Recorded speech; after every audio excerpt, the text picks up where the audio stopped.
E diante disso, desse entendimento de que existem consumos conspícuos, consumos vicários, existem consumo excessivo de rede social, de alimento, de coisas, de informação, a gente pensa, por que que nós compramos mais do que nós precisamos?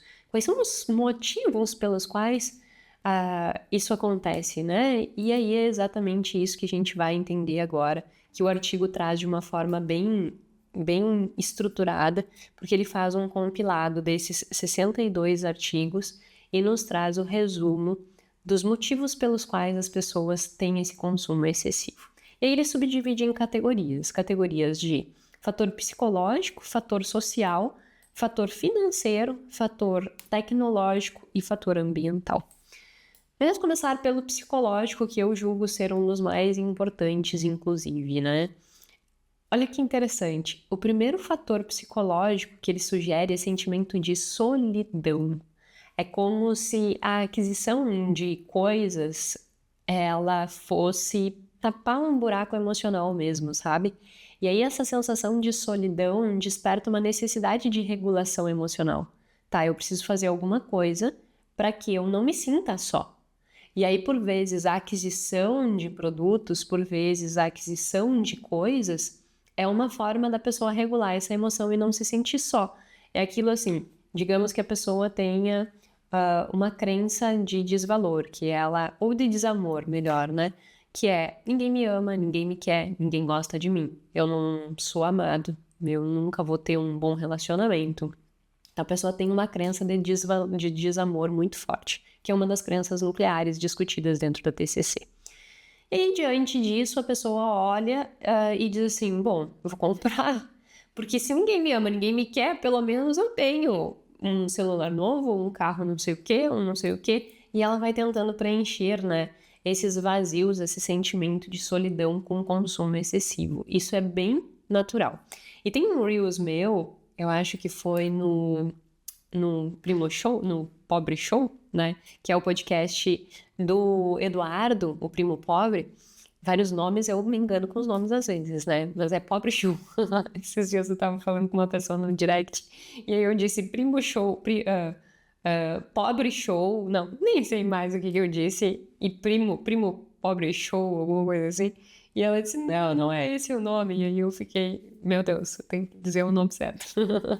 Mas o que eu quero dizer em relação a isso é que eu fui no podcast dele, né, há algum tempo atrás, e larguei um Reels falando exatamente disso, que as pessoas que por vezes têm uma necessidade excessiva de consumo, que essas pessoas elas querem preencher algum vazio interior, e aqui é a comprovação, né, esse sentimento de solidão. E aí tem 1000 pessoas falando lá nos comentários, que isso é um absurdo. Ora, agora eu vou estar querendo comprar para preencher o vazio interior, que não sei o que, que não sei o que, que não sei o que, não sei o que. Um monte de conversa em relação a isso. Só que as pessoas não entendem, e quando é um corte eu entendo que é muito difícil, porque não fica contextualizado, mas o que quer dizer isso, né, quando eu falo isso? Não é o consumo normal e natural, que é uma coisa que está dentro da condição da pessoa, que ela pode e que faz sentido na vida dela ou que realmente é utilitário. Quando a gente fala de consumo excessivo e uma pessoa que está tentando tapar um buraco emocional em decorrência desse consumo, né, com este consumo, utilizando o consumo como um meio de tapar esse buraco emocional, essa pessoa não está preocupada com a utilidade do bem, entende? Então, às vezes ela está querendo tapar aquele buraco emocional e está querendo resolver e fazer um consumo conspícuo, ou seja, um consumo que vai dar uma posição social para ela diferente, porque aquilo ali é o único mecanismo que ela achou de tapar esse buraco emocional. Então, sim, o consumo ele pode estar atrelado a sentimentos de solidão, a sentimentos de vazio interior. O que não significa que toda pessoa que vai comprar alguma coisa tem este motivo como determinante. Este é o fato, entendeu? Eu não posso generalizar. Eu posso dizer que algumas pessoas vão apresentar um consumo excessivo em decorrência deste sentimento. Todas as pessoas que vão comprar algo apresentam isso? Não. Então, é importante a gente ir construindo esse discernimento. Porque daí tu pode escutar e dizer assim, mas isso não acontece comigo, então o que ela tá falando é errado. Não, calma. tem outros 1000 motivos aqui que podem estar fazendo com que tu compre mais do que tu precisa, né? Esse é um deles. E não é que todas as pessoas que estejam comprando algo tenham isso. Se a pessoa está comprando algo, que nem eu estava dizendo, né? Eu comprei câmera, comprei microfone, enfim. Se eu não comprei isso porque eu tenho um vazio interior, eu comprei isso porque está dentro da minha condição, porque dentro da minha condição e dentro das estruturas que eu preciso faz sentido eu comprar. E não feriu nada a minha segurança, não feriu o meu bem-estar, não feriu minha liberdade, mas não tem nada a ver com sentimento de vazio, entendeu? Então não é que todo o consumo é para tapar um vazio, mas é que alguns consumos são. E aí a pessoa tem que entender qual é o seu contexto. Outro aspecto é carga cognitiva.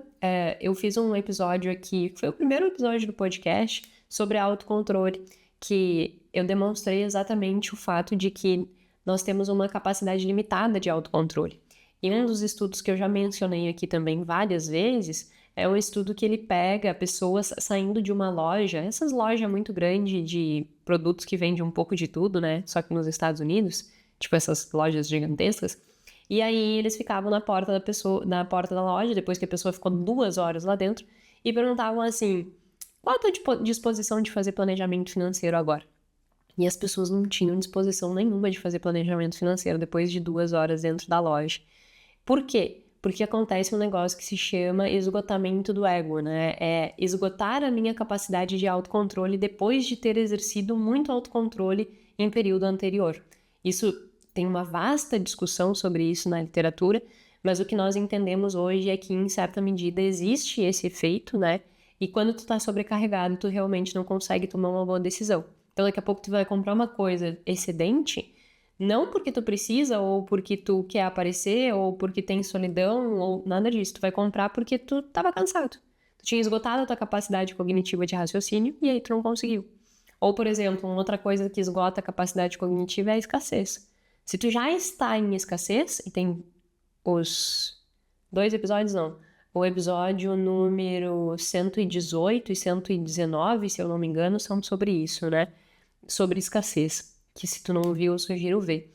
Corrói com a capacidade cognitiva também. Então, pessoas que estão com mentalidade de escassez, e aí lá eu explico o que é e tudo isso, elas vão apresentar, com certeza, uma capacidade cognitiva limitada.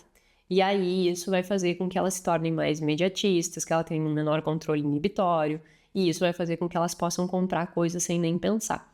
Então, essa carga cognitiva também é bem relevante nesse ponto. Tipo de recursos, né? O quanto a capacidade, quanto a pessoa tem ali de disponibilidade de recurso, não vou a fundo para isso. Estilos de cognição, ou seja, eu sou mais sistema 1, sou mais sistema 2, que é aquela coisa de olhar e pensar assim, eu sou mais automática, né? Eu decido mais rápido, eu não penso muito. Ou aquele mais que é uma pessoa que vai desenvolver um raciocínio mais lógico, mais construção de raciocínio, né? Então esse estilo cognitivo também muda essa predisposição a ter um excesso de consumo ou não. E por fim, mas não menos importante, em termos de fatores psicológicos, é justamente a autoestima, ou seja, liga com o que eu estava mencionando no início da questão da solidão. Então, pessoas que têm autoestima comprometida, assim, eu olho e digo, eu não tô nunca bonito, eu não sei, eu não gosto, sabe, assim, as pessoas que têm uma autoestima mais baixa, por vezes elas vão usar o consumo excessivo como uma forma de regular essa emoção, de olhar e dizer, eu vou buscar um caminho aqui para resolver esse problema, tá? Então, a autoestima pode ser um problema bem significativo dentro desses fatores psicológicos.